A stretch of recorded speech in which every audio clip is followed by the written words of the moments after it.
are damaged from arthritis or an injury, your doctor may recommend knee replacement surgery. If this is the option you chose, here's an inside look at what happens. Before surgery, you'll get anesthesia, so you're asleep during the procedure. You may also get a nerve block around your knee to numb it. When the surgery starts, your knee will be in a bent position. Your surgeon will make a 6 to 10 inch long cut in your skin and move your kneecap to one side.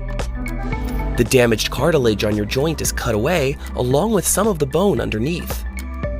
The damaged cartilage and bone are replaced with metal parts to make new joint surfaces. These metal pieces are held in place with cement, or they are press-fit into your bones.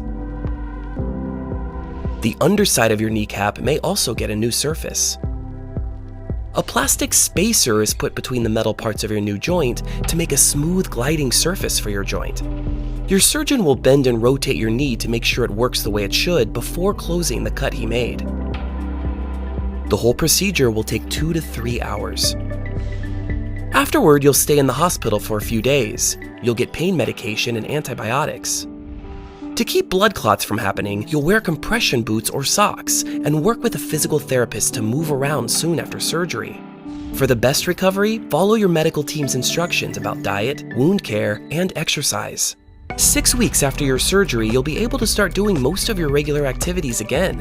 In most cases, knee replacement surgery can lessen pain, fix deformed joints, make it easier to move, and improve your quality of life.